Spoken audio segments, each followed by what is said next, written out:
Салам айымдар, менин атым Айнура Сагынбаева. Мен врачмын. Врач, косметолог, дерматолог, психолог жана сексолог. Негизи эле айымдарга эмне керек экенин мен абдан жакшы билем. Клиника ачкам, косметика чыгарам. Көп жылдан бери эстетикалык медицина тармагында иштейм. Жана өзүмө көптөгөн эстетикалык жакшы процедураларды, операцияларды жасап, андан тышкары аябай өнүгүп, өсүп, китеп окуп, үй бүлөмдү бекемдеп, мамилемди жакшыртып, негизи эле аял менен эркектин ортосундагы мамилени терең түшүнүп, аял ким экен, аял бул жашоодо аялдын функциясы кандай экенин жакшы түшүндүм. Азыр болсо биз доктор Сагынбаева деген косметиканы чыгарып жатабыз. Ошол косметикада биз Кыргызстандагы чополорду, сууларын, гүлдөрдү, чөптөрдү, жер жемиштерди экстракт кылып жасап, кошуп жана дүйнөлүк деңгээлдеги заводдордон калган ингредиенттердин баарын алып келип, бул жерден бышырып, сиздерге керектүү куперозду дарылаган, тактарды кетирген, бырыштарды кетирген жана башка теринин көйгөйүн чечкен косметиканы чыгарып атабыз. Аты доктор Сагынбаева Cosmetics. Бүгүн болсо ушул видеонун темасы беттин картаюусунун түрлөрү. Баягыда Инстаграмда бир сулуу жашнакай айымдын постун көрүп калдым. Кыргыз айым экен. Анан айтып атат: "Мен 41 нечедемин, карагычы, мен картаң көрүнбөйм. Анткени мен эч бир ботокс тагатпайм, эч бир косметологиялык процедура жасабайм. Мен болгону гана бетиме гимнастика кылам" дейт. Эгерде мен косметологияны түшүнбөсөм, эгерде мен врач болуп беттин түзүлүшүн түшүнбөсөм, мышцаларды, булчуңдарды түшүнбөсөм, мен ишенип калмакмын.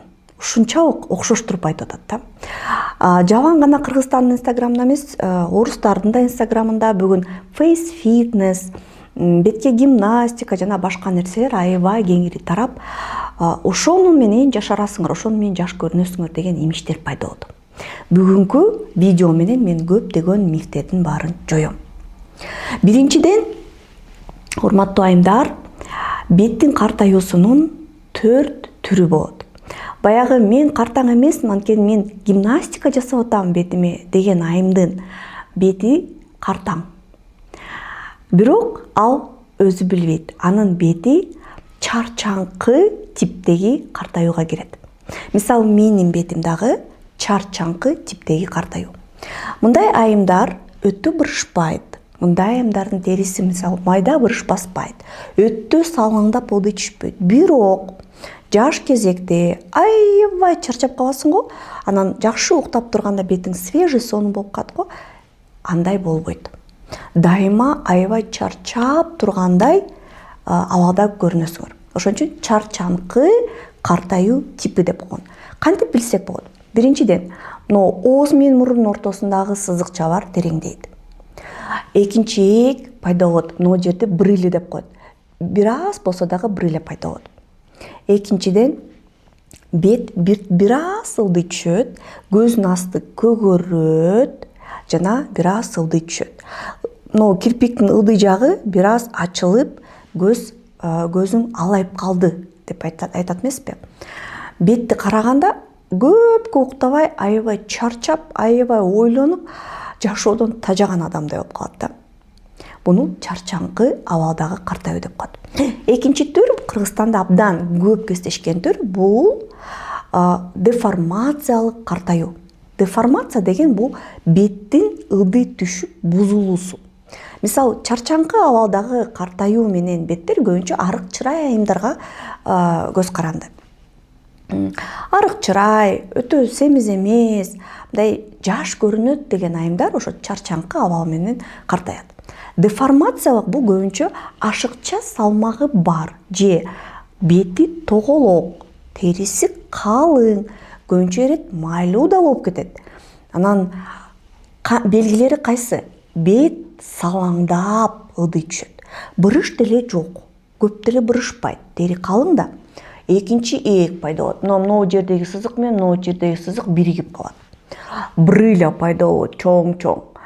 Анан бети ылдый агып түшкөндөй болуп калат. Шишит, өзгөчө эртең менен абдан шишип калат.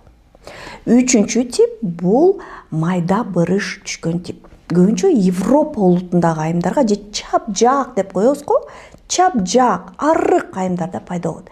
Бул жанагы алманы кышында сактайбыз го, жазында читесең ширеси чачырайт, териси алманын сырты болсо жылмакайт, тысырайып турат.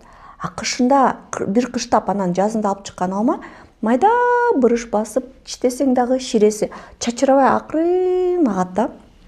Бул гиалурон кычкылыгынын азаюусунун белгиси. Мына майда бырыш баскан мелкоморщинистый тип кээде бетинде дагы майда бырыш болуп кетет да, көзүнүн тегерегинде, эки кабактын ортосунда, мойнунда, бүт жери майда бырыш баскан дери. Төртүнчү тип бул мускульный деп коет, булчуңдуу. Илгери мен индейцтер тууралуу кинону көп көрчүмүн. Ошондо индейцтердин айымдарын картаюусун кийин ойлоп көрсөм, ошо мускульный тип менен картайт экен да.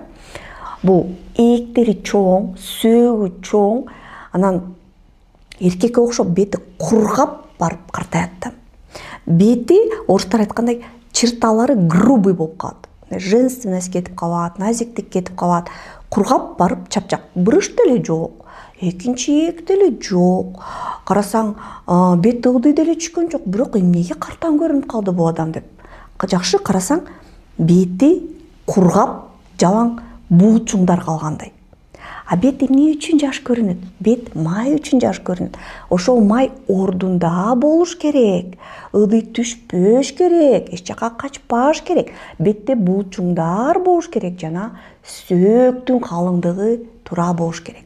А кээ бир айымдар мен жаш көрүнөм дегени менен бетиндеги майлар качып кеткенин байкабайт, бетинде булчуңдар жок болуп кеткенин байкабайт, сөөгү ичкерип кеткенин байкабайт. Бырыш жок болсо эле жашмын деген айымдар көп. Ошол 4 типтеги картаюунун косметология менен үй шартында кантип токтотсо болот, кантип бир аз болсо дагы картаюуну алыстатса болот, кантип жаштыкты кайра визуалдуу алып келсе болот. Ошол тууралуу видео тартам. Комментарийде суроолоруңарды сөзсүз калтырго жана менин каналыма катталго.